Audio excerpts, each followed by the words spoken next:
Hello there.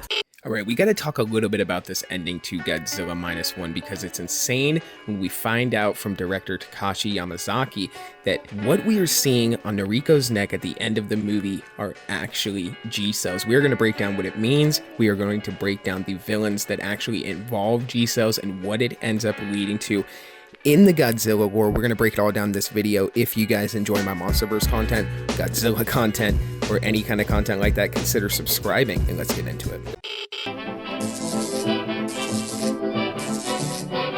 The Atomic Fair. Okay, so at the end of Godzilla Minus One, the best Godzilla movie of all time for sure, and definitely the movie with the best human story, you're thinking that Noriko's character has died. And honestly, this was kind of the icing, or I guess the cherry on top, or whatever you want to call it. I'm kind of losing the metaphor right now for this movie for me, because I just think it's all too modern of a trope, especially in Hollywood movies. To have unhappy, miserable endings, to have directors that like to divert expectations and change things up, to have fans maybe leaving the theater sad or confused or divided on a movie, and I think that they think it's some sort of positive thing where they've made their mark on a franchise, and I think it's just all too common. Well, that's not what ends up happening in Godzilla Minus One.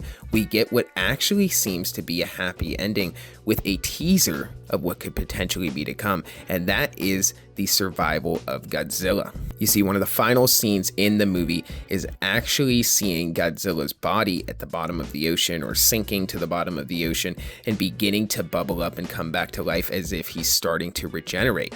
On top of that, what we didn't know is that we saw what looked to be, injuries on Noriko. It looked to be kind of a burn mark. We find out that these are actually G-cells. Now, without even knowing anything about Godzilla lore, common sense tells you that G-cells are probably Godzilla cells, and that's exactly what they are.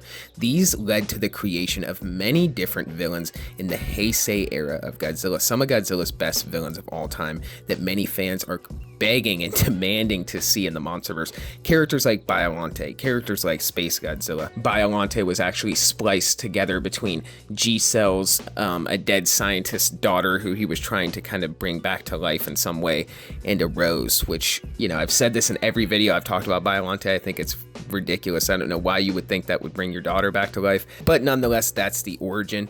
When Godzilla defeats Biollante, those cells kind of get pushed into outer space and end up going into a black hole and creating Space Godzilla.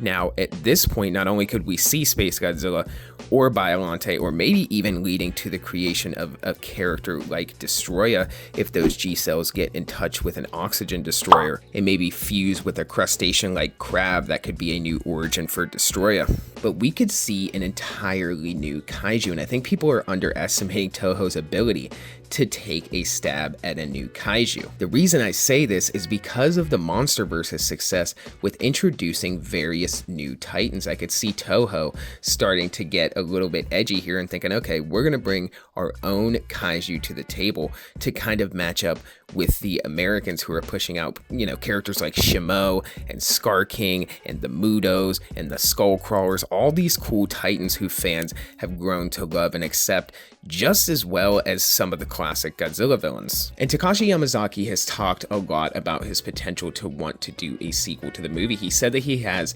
nothing planned specifically, but he has also talked about ideas for where he would potentially want to go with a Godzilla Minus One sequel, hinting that he would want to bring in another kaiju if they do end up making one, that being another Godzilla Minus One movie. I feel like they could call it Godzilla Zero. I think that would be such a perfect title, and I think they could even bring in Monster Zero and do King Ghidorah in a Godzilla Minus One sequel. There's just so many possibilities, and that is what is great about Godzilla and the Godzilla lore and the MonsterVerse and everything like that. The possibilities are endless for where they can take these titans and these kaijus. So that is the ending explained to Godzilla Minus One. Comment down below and let me know what you guys think and where you guys think the Godzilla Minus One sequel is going to go. Do you think they're going to introduce a new kaiju? Do you think they're going to bring back a classic Toho monster done in a new way with a new origin? Whatever you guys think, comment down below. And for this video, guys, that's all I got. So until the next one, be safe and stay well.